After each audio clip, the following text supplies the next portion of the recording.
जनाब, family enclosure में अदनान आपके साथ, और एक बड़ी एक्सक्लूसिव वीडियो में जिया सिद्दीकी हमारे साथ हैं। जिया सिद्दीकी हमारे एनालिस्ट हैं, रेडियो के एंकर हैं और बड़ी गहरी नजर रखते हैं स्पोर्ट्स के मामलात पे। स्पोर्ट्स के कॉरपोरेट मामलात पे भी खासी गहरी नजर रखते हैं, और हम भी इनसे जो है वो अपना इनकम टैक्स और अपनी जो वो पेमेंट्स और वो सब कुछ जो है वो बचा के रखते हैं कि हमारे चेक पे इनकी नजर ना पड़ जाए, क्योंकि काफी ये बारीकियां जानते हैं।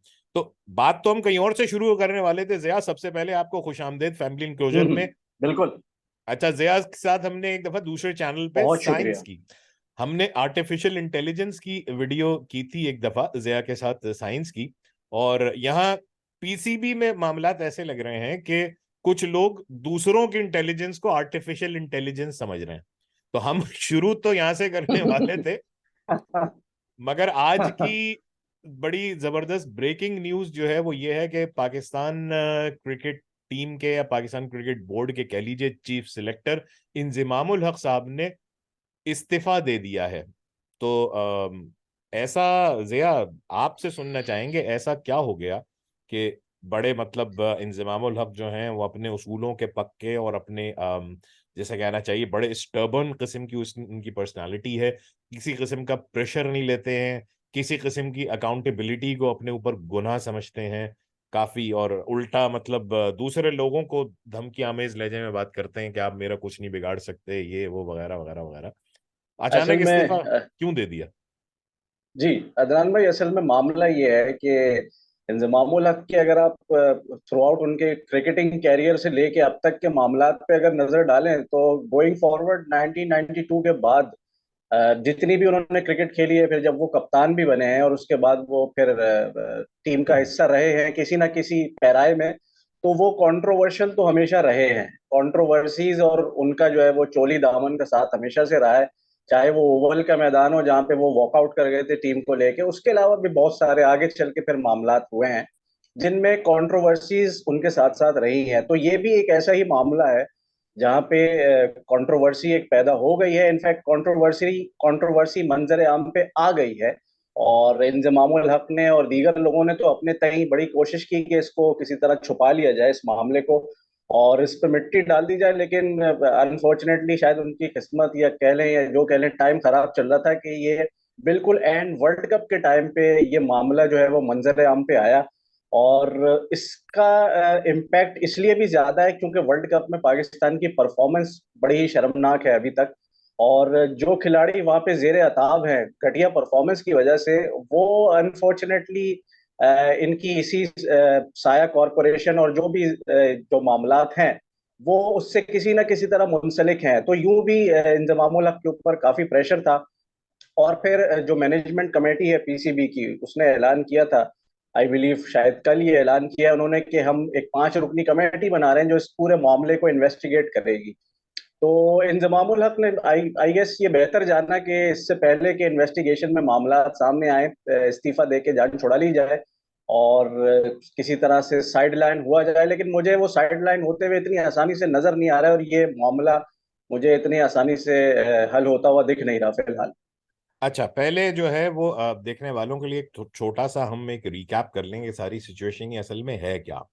साया कॉरपोरेशन जो है वो एक प्रमोशन या बिजनेस डीलिंग कंपनी है, जो कि बेसिकली एजेंट का किरदार अदा करती है खेलने वालों के लिए, क्रिकेटर्स के लिए। उनके ना सिर्फ ये कि मुख्तलिफ लीग से, मुख्तलिफ टीमों से उनके कॉन्ट्रैक्ट्स करवाती है, उनकी स्पॉन्सरशिप डील्स करवाती है, फिर उसके बाद जिन कमर्शियल्स में वो काम करते हैं, जिनके लोगोज वो पहनते हैं, सब कुछ ये मतलब उनका बिजनेस एजेंट जो है वो बिजनेस एजेंसी कह लीजिए आप उनके, या बिजनेस एजेंट कह लीजिए।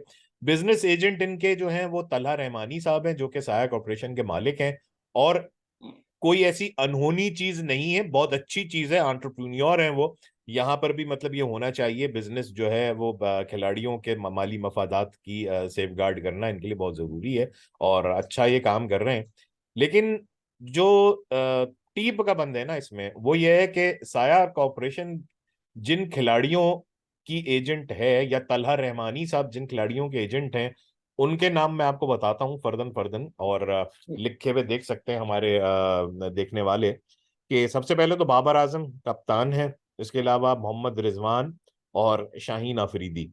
तो ये तो तीन वो मतलब ट्राइका है कि बेसिकली तीनों फॉर्मेट में हम देखते हैं कि इनके बगैर तो गुजारा होने वाला है नहीं। ठीक है, बिल्कुल ऐसा ही। कोई मसला नहीं है। इसके बाद नाम आते हैं फखर जमान, मोहम्मद वसीम जूनियर और मोहम्मद हसनैन। ये भी रेगुलर्स हैं। मुझे नहीं लगता कि हम्म। कोई इन्फ्लुएंस इनका होता होगा बाकी किसी जगह पे अपने सिलेक्शन के अलावा या इधर उधर, लेकिन बहरहाल ये भी साया कॉरपोरेशन इनकी एजेंट है, या तलहा रहमानी साहब इनके एजेंट हैं। फिर मोहम्मद इरफान, यासिर शाह और हारिस सोहेल के नाम है। ये मेरा ख्याल है कि अब पाकिस्तान के सिलेक्शन के एतबार से कुछ इनका वक्त निकलता सा दिखाई दे रहा है। हारिस सोहेल को जब सिलेक्ट किया जाता है अनफिट हो जाते हैं, और यासिर शाह और मोहम्मद इरफान तो मेरे ख्याल है आउट हो चुके हैं। यहां तक तो जो है ये ना। हम्म। जी, ये वो लड़के हैं जिनको लीग्स में जो है वो फेवर मिल रहा है हाँ इस कंपनी के साथ मुंसलिक होने पे, तो ये लीग्स के थ्रू जो है वो फेवर हासिल कर रहे हैं। हाँ। अच्छा, अब बात जहां आती है ना, वहां वैसे तो देखें इंजमामुल हक खुद भी बतौर इंजमामुल हक, बतौर द एक्स क्रिकेटर, बतौर दैट एंटिटी, और मुश्ताक अहमद उनके जो चोली दामन के जिनका साथ है, दोस्त हैं, ये भी इनके भी हैं बिजनेस एजेंट साया कॉर्पोरेशन। फिर और कुछ खिलाड़ी हैं, लेकिन जिसमें ये अबरार हैं, या सॉरी अबरार अहमद हैं, अम्माद बट हैं, मोहम्मद अखलाक हैं, आमिर यामीन हैं। इनको कहीं हमने ऐसा मतलब आमने सामने देखा नहीं, सिवाय इसके कि मोहम्मद अखलाक जो है वो एशियन गेम्स में चले गए टीम में, जबकि हसीबुल्ला यहाँ पे बैठे रह गए, तो वो विकेट कीपर बैटर हैं। बहरहाल चलें, कोई बात नहीं। यहाँ आमिर यामीन और ये अम्माद बट। ये हाँ बेचारे वो बदनसीब है जिनका कुरानदाजी में नाम नहीं निकला अभी तक। हाँ, अम्माद बट और आमिर यामीन जो है, इन पे हमेशा फहीम अशरफ को फौकियत दी जाती है, और यहीं से इस साया कॉरपोरेशन के ऊपर जो है ना, ये थोड़े से शकूक सुबात के साए मंडलाने नजर आते हैं। जो अगले मैं चार नाम लेने वाला हूँ, वो हैं हैदर अली, खुशदिल शाह, आसिफ अली, सुहेब मकसूद और फहीम अशरफ। तो ये वो खिलाड़ी हैं जिया, पिछले 2 साल जी से इन्हीं खिलाड़ियों की सिलेक्शन पे तनकीद हो रही है कि या तो ये बिल्कुल। पाकिस्तान की टीम में शामिल रहते हैं, या ए टीम में, या इमर्जिंग टीम में शामिल रहते हैं, कहीं ना कहीं जरूर मतलब बिल्कुल घुसे रहते हैं, नहीं तो पीएसएल में तो घुस ही जाते हैं। तो बिल्कुल ऐसा ही है। यही हैदर अली, खुशदिल शाह और आसिफ अली हैं जो कि एशियन गेम्स में पाकिस्तान की नाक कटवाने वाली टीम में शामिल थे, जो बिल्कुल शामिल थे। मतलब पाकिस्तान को कांसी का तमगा भी नहीं जितवा पाए, और अफगानिस्तान से और बांग्लादेश से हार गए। यही हैदर अली, खुशदिल शाह और आसिफ अली हैं जो पिछले साल जबरदस्ती मिडिल ऑर्डर में चिपके रहे पाकिस्तान के, एशिया कप में, T20 वर्ल्ड कप में, इंग्लैंड के खिलाफ सीरीज में। और सकलैन मुश्ताक, अल्लाह ताला उनके जो इकबाल है उनको बुलंद फरमाए, वो ये फरमाते रहे कि यही लड़के यही खेलेंगे। तो अब वजह समझ में आ रही है कि ये लड़के क्यों खेलेंगे। ठीक है। सारी वजह ये है कि उन लड़कों को सम वे और दी अदर कहीं ना कहीं खपाना मकसूद था। अब अगर उनकी इंटरनेशनल टीम में जगह नहीं बन रही थी तो उनको इमर्जिंग एशिया कप में कहीं खपा दिया, एशियन गेम्स में भेज दिया। टीम की शर्मनाक परफॉर्मेंस का ये आलम रहा कि हम अफगानिस्तान के हाथों वहां तो हारे ही बुरे तरीके से, यहाँ भी चले हार गए वर्ल्ड कप में। लेकिन वहां पे जो लड़के सीनियर टीम में जगह नहीं बना सके, जैसे कि आसिफ अली है, खुशदिल शाह है, या फिर आपका हैदर अली है, इन लड़कों को पहले तो सीनियर टीम के जो है वो गले बांधा गया मुसलसल। उसके बाद फिर इनको एशियन गेम्स में जो है वो भेज दिया गया, और वहां पे भी ये कोई खातिर ख्वाह कामयाबी तो दरकिनार, कोई मेरे ख्याल से कारनामा भी कोई ढंग का अंजाम ना दे सके, और टीम का जो अंजाम हुआ एशियन गेम में वो आपके सामने है। तो यही वजह है कि डोमेस्टिक क्रिकेट में और भी बहुत सारे नाम हैं, और पीएसएल की अगर बात करें तो उसमें और भी लड़के अच्छा परफॉर्म कर रहे थे। लेकिन इन्हीं चंद मंजूर नजर लड़कों को पहले तो सीनियर टीम में खपाया गया, फिर जब वहां जगह नहीं बनी तो फिर इनको एशियन गेम्स में भेज दिया गया, हाँ, और और वहां फहीम भी ये। अशरफ को पाकिस्तान की टीम में शामिल कर दिया गया। बिल्कुल भाई अपने पास बिल्कुल। से ही ले लेते हैं अम्माद बट को या आमिर यामीन को, वो भी तो साया कॉरपोरेशन के ही क्लाइंट्स हैं। नहीं हो अच्छा। सकता है, फहीम फहीम फहीम अशरफ शायद ज्यादा पैसे देता होगा। अच्छा, सबसे मजेदार बात यह है कि जिया, साया कॉरपोरेशन जी। की हद तक तो ठीक है, कहा जा सकता है कि यार अगर एक ही एजेंट है या एक ही एजेंसी ढंग की है, तो सारे अच्छे खिलाड़ी या सफे अव्वल के खिलाड़ी जाहिर है कि उनसे ही कॉन्ट्रैक्ट करेंगे। बात हम्म। शुरू होती है मजेदार याजू इंटरनेशनल से, जो कि एक यूके जी। बेस्ड इन्वेस्टमेंट और मार्केटिंग कंपनी है। इसके हम्म। सेक्रेटरी जो हैं वो इंतिसारुल हक साहब हैं। ये आपके भाई तो नहीं है, मेरे भाई तो नहीं है, कम से कम आपके तो नहीं है, इंतिसारुल नहीं, हक मेरे साहब। भाई तो बिल्कुल मेरे भाई तो बिल्कुल भी नहीं हो सकते, दूर दूर तलक नहीं हो सकते ये, लेकिन तो फिर ये खैर। सेक्रेटरी हैं, और ये इंजमामुल हक के भाई हैं। वो इंजमामुल हक जो कि इस कंपनी के डायरेक्टर हैं। इसके अलावा तलहा रहमानी साहब जो साया कॉरपोरेशन के मालिक हैं, वो भी इस कंपनी के डायरेक्टर हैं। हम्म। और मोहम्मद रिजवान हम्म। साहब, अल्लाह उनकी इबादत को हम्म। कबूल फरमाए, वो भी इस कंपनी के डायरेक्टर हैं। वो तमाम इबादत जो वो सबके सामने करते ये हैं, और वो तमाम इबादत जो वो तन्हाई में करते हैं। मकसद उनके मजहब पे तनकीद करना, मेरा ये निशाना बनाना नहीं है, लेकिन बहरहाल वो हम्म। चाहते हैं कि इस तरह से वो पिक्चर्स में आए, तो ठीक है, फिर हम इस तरफ से भी बात कर रहे हैं, अल्लाह उनकी इबादत को कबूल फरमाए। बात देखिए यह है, मेरा मामला। आपसे सवाल जी है, मेरा जी मेरे सवाल का जी जवाब जी दीजिएगा। जी सवाल जी मेरा जी यह जी है कि पूछिए। भाई, इंजमामुल हक साहब हम्म। चीफ सिलेक्टर हैं पाकिस्तान के। बिल्कुल है। मोहम्मद रिजवान उनके बिजनेस पार्टनर हैं। और बिल्कुल है। तलहा रहमानी साहब जिनकी साया कॉरपोरेशन है, और ये जितने सब हम्म। हमने खिलाड़ियों के नाम लिए हैं, उनके वो एजेंट हैं, वो उनके क्लाइंट्स हैं। तो इन खिलाड़ियों का और मोहम्मद रिजवान का टीम से बाहर होना जो है, क्या वो इंजमाम जिनके भांजे इमाम उल हक पहले ही कॉन्फ्लिक्ट ऑफ इंटरेस्ट का अखलाकी केस है, ये हम्म। कॉरपोरेट और लीगल कॉन्फ्लिक्ट ऑफ इंटरेस्ट नहीं है कि आप उन लड़कों को सिलेक्ट कर रहे हैं जो आपके बिजनेस पार्टनर्स हैं? देखिए ये सीधा सीधा एक कॉन्फ्लिक्ट ऑफ इंटरेस्ट का केस तो बज़ाहिर है ही। उसके अलावा आप इसको अगर अकरबा परवरी के जमरे में डाल दें तो ज्यादा मुनासिब होगा।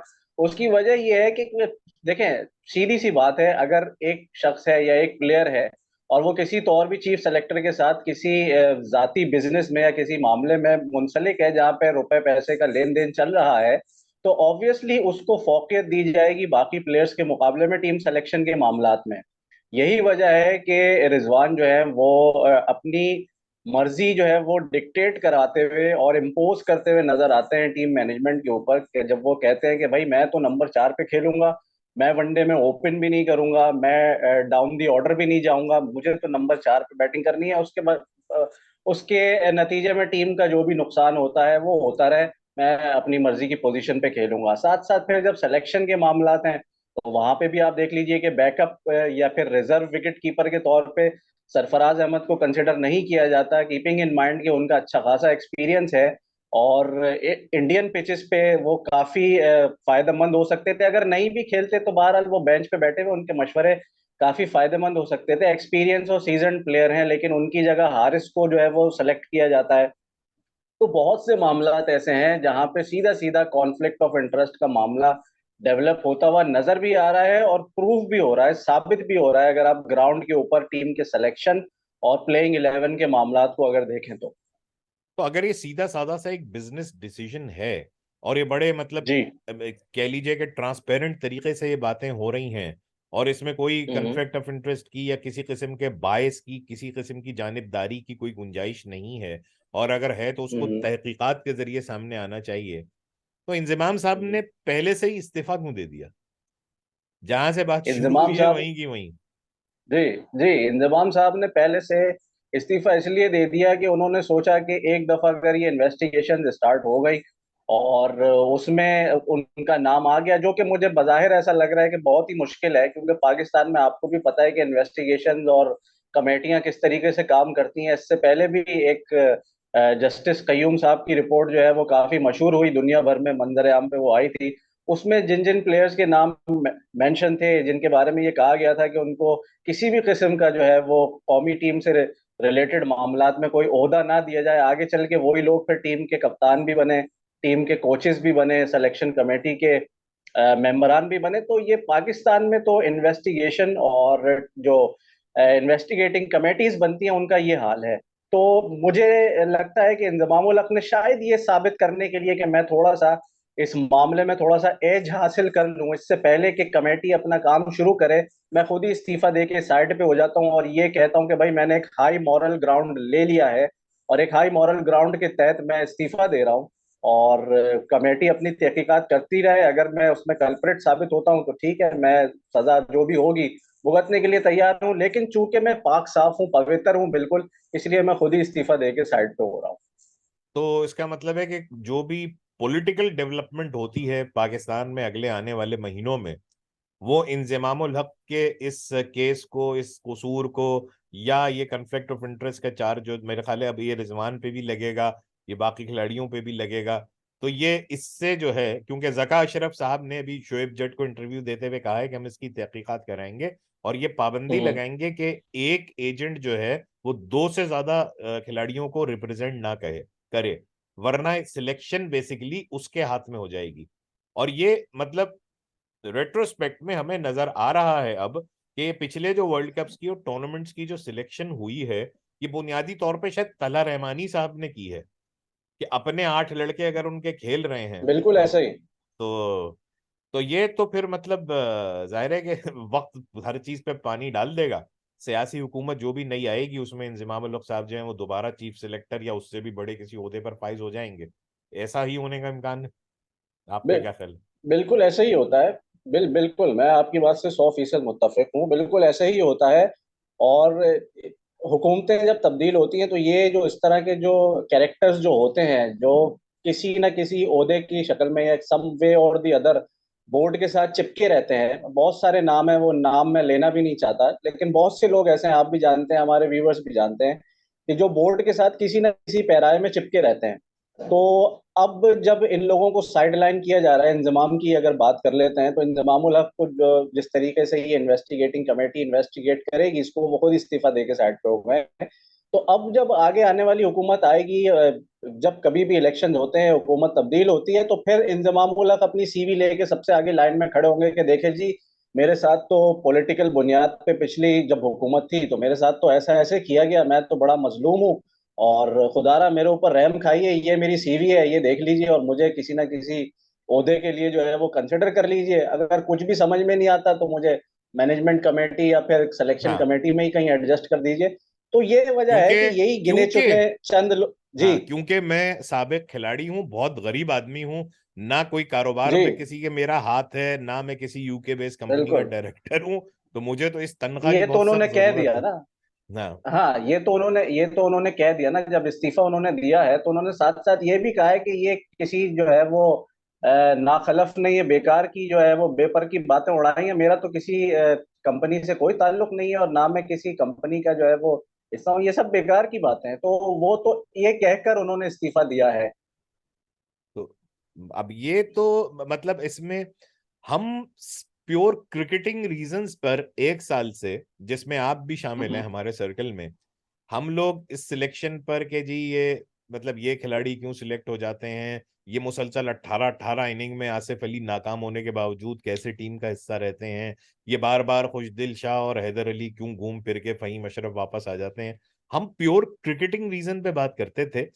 बदकिस्मती पाकिस्तान क्रिकेट की ये रही है कि हर नेगेटिव चीज, हर जो इल है इसकी, हर जो बीमारी है, ये कहीं ना कहीं जाके माली मामलात से और पैसों के मामलात से जाके जुड़ जाती है। और जब इस माली मामलात की आप तहकीकात करने निकलते हैं तो एक मशहूर कहानी को उल्टा कर लेते हैं, उसके सामने एक तोता होता है, आप कहते हैं यार ये तोता ही तो है, इसको पकड़ क्यों नहीं लेते, तो असल में पता चलता है कि इस तोते की जान एक जिन में है। इस तोते को तो आप पकड़ सकते हैं, वो जिन किसी के काबू में आने वाला नहीं है। असल 1990 में से चल रहा है जिन, वो नहीं बिल्कुल काबू में बिल्कुल आएगा। ऐसा ही है, बिल्कुल ऐसा ही है। असल में जो पीसीबी जो एक इदारा है, ये हमेशा से पॉलिटिकली मोटिवेटेड ही ऑपरेट हुआ है। अगर आप 90s के जमाने से और अभी तक देखें तो पॉलिटिकल इंटरफेरेंस बहुत ज्यादा रही है पीसीबी में। और जो भी हुकूमत आती है वो उसकी कोशिश ये होती है कि अपनी मर्जी के या फिर अपने बंदे जो हैं, जो उनका साडा साडा बंदा जो होता है, वो कोशिश करते हैं कि उसको जो है वो किसी तरह जो है वो एडजस्ट किया जाए पीसीबी में। और फिर वो एक पूरी चेन बन जाती है, वो ट्राइका एक बन जाता है, और फिर वो जाहिर है सबके माली मफादात और दीगर मामलात जो है वो एक दूसरे से मुंसलिक होते हैं। तो फिर यही होता है कि फिर आसिफ अली, खुशदिल शाह जैसे प्लेयर्स जो है वो हमें नेशनल टीम में खेलते हुए नजर आते हैं, परफॉर्मेंस जीरो होती है, लेकिन वो खेले चले जा रहे होते हैं, वहां नहीं हाँ, चल पाते तो उनको फिर एशियन गेम में ए टीम के इमर्जिंग साथ भेज में, दिया जाता है। यार इमर्जिंग में तो 30-35 साल के आदमी को भेजने की तुक क्या है? इमर्जिंग का तो मतलब ये है कि जो अभी खिलाड़ी इमर्ज ना हुआ हो, इसमें ट्राइड एंड टेस्टेड फेलियर्स को भेजने की अब वजूहत तो खैर समझ में आ रही हैं जिया, लेकिन जी आखिरी जी बात बिल्कुल ऐसे ही। आखिरी हाँ। बात आज की हमारी ये है कि ये अब वो दौर है नहीं जो 90s का दौर था शायद। अब यहाँ पर एक सुई भी गिरती है तो उसकी जो बाज़गश्त है वो सोशल मीडिया पे बड़ी दूर तक सुनाई देती है। तो शायद के इससे कुछ मतलब फर्क पड़ जाए, शायद के कम से कम वो साइकिल जो एक दफा सीट से उतरने के दूसरी दफा बैठने के दरमियान होता है, शायद वो साइकिल ही कुछ लंबा हो जाए, शायद कुछ थोड़ी अकाउंटेबिलिटी हो जाए, शायद तहकीकात कुछ साबित कर दें। कुछ देखें ऐसी अदनान भाई, जो सोशल मीडिया की आपने बात की ना, सोशल मीडिया एक ऐसा चेंज है जिसने हम सबकी और बहुत सारे लोगों की जिंदगियां जो है वो बदल के रख दी हैं। और सोशल मीडिया वैसे बड़ी जालिम चीज भी है। जालिम चीज ऐसे है कि अगर कोई कंट्रोवर्सी है या कोई कंट्रोवर्सी जो जिसको अंडर द कारपेट दबा दिया गया था और वो मंजर आम पे आ जाती है, तो फिर जो जर्नलिस्ट है वो बड़ी जो है वो औकाब की नजर रखते हैं, बहुत सारे जर्नलिस्ट, और वो खोद के बहुत सारे डॉक्यूमेंट्स और बहुत सारी चीजें फिर मंजर आम पे ले आते हैं। अब जाहिर सी बात है, जो टीवी चैनल्स हैं या न्यूज चैनल्स हैं, वो जाहिर है उनके ऊपर पॉलिटिकल प्रेशर भी होता है, बोर्ड का प्रेशर भी होता है डेफिनेटली। तो वो उन मामलात को, उन चीजों को उस तरह ओपनली नहीं दिखा पाते। लेकिन सोशल मीडिया और डिजिटल प्लेटफॉर्म्स ने ये जिंदगी जो है वो आसान कर दी है ऐसे जर्नलिस्ट की। और अनफॉर्चुनेटली जो इस किस्म के जो जो करप्ट प्रैक्टिसेस करने वाले जो प्लेयर्स हैं या जो बोर्ड के ओहदेदारान हैं, उनकी जिंदगी अनफॉर्चुनेटली अजाब में मुब्तला कर दी है, क्योंकि कमेटियों के अंदर तो अकाउंटेबिलिटी नहीं होती, ना हुई है, ना आइंदा होगी। लेकिन सोशल मीडिया पे जब ये चीजें मंजर आम पे आ जाती हैं सबूतों के साथ, तो फिर आपके पास इस्तीफा दे के खुद ही साइड पे होने के अलावा और कोई चारा रह नहीं जाता। तो मेरा ख्याल ये है कि सोशल मीडिया से इतना चेंज तो जरूर आया है कि आप शायद कमेटियों के अंदर और इन्वेस्टिगेशन में मुजरिम साबित ना हो सकें, लेकिन डीप डाउन इनसाइड आपको खुद भी पता होता है, और सोशल मीडिया पे मौजूद हर हमारे व्यूअर को और क्रिकेट को फॉलो करने वाले को ये पता होता है कि यार ये बंदा इस स्कैम में किस तरह मुलविस था। सारे सबूत मौजूद हाँ। होते हैं सोशल मीडिया पे। तो अब बचना जो है वो बड़ा मुश्किल हो गया है। अच्छा, और अब तो खैर ये आज की बात तो हमारी मुकम्मल हुई, लेकिन नेपोटिज्म जो है वो बॉलीवुड स्टाइल का इस वक्त पाकिस्तान की टीम में नजर आ रहा है। कोई किसी का बेटा है, कोई किसी का भांजा है, भतीजा है, दामाद है। ये भी एक मतलब एक तरह का कन्फ्लिक्ट ऑफ इंटरेस्ट ही है भाई। इस पे फिर किसी वक्त बात कर बिल्कुल लेंगे। बिल्कुल कॉन्फ्लिक्ट ऑफ इंटरेस्ट है। लेकिन मैं आपको एक बात बता दूं कि अगर इस पे दोबारा जब हम भी बात करेंगे, जब कभी भी अगर आपने इमामुल हक को इस लिस्ट में शामिल किया, तो इमामुल हक बहुत नाराज होगा। वो अपनी दानिश में ये समझता है कि वो डॉन ब्रैडमैन से कम हल्का बैट्समैन तो नहीं है, क्योंकि वो जिस तरीके से इंटरव्यूज देता है, और उसका एक इंटरव्यू मेरी नज़र से गुजरा डिजिटल मीडिया पे, किसी साहब को वो इंटरव्यू दे रहे थे, तो जिस तरीके से वो भाषण दे रहे थे और जितनी महारत से वो बातों की फायरिंग अपनी कर तरफ रहे ला थे, रहे थे। अपनी तरफ हर चीज को लेके आ रहे थे, और जिस तरह वो बातें बघार रहे थे मीडिया पे बैठ के, मुझे अंदाजा हुआ, और मैंने ये बात कही भी अपने सर्कल में, आपकी नजर से भी गुजरी होगी, कि अगर ये बंदा जो है वो क्रिकेट छोड़ के सेल्स की टीम में या फिर सेल्स की फील्ड में काम करे तो बड़ा कामयाब हो सकता है, क्योंकि इसको चीजें बेचना बहुत अच्छी आती हैं। तो बस ये मामलात हैं। अपनी दानिश में हर कोई ब्रेडमैन है, लेकिन मेरिट पे जब बात की जाए और परफॉर्मेंस देखी जाए तो जीरो है बिल्कुल। चलें, बहुत बहुत शुक्रिया जिया आपका कि इस आपका बहुत बहुत शुक्रिया, बहुत बहुत शुक्रिया। इस एक्सक्लूसिव मैटर पे हमने बात की। वीडियो को जनाब लाइक कीजिए, शेयर कीजिए, चैनल को सब्सक्राइब कर लीजिए। जिया से हमारी मुलाकात इंशाल्लाह आइंदा और इसी से रिलेटेड या किसी मुख्तलिफ टॉपिक पे होगी। तो जिया की जानिब से और अदनान की जानिब से आज के लिए अल्लाह हाफिज। अल्लाह हाफिज।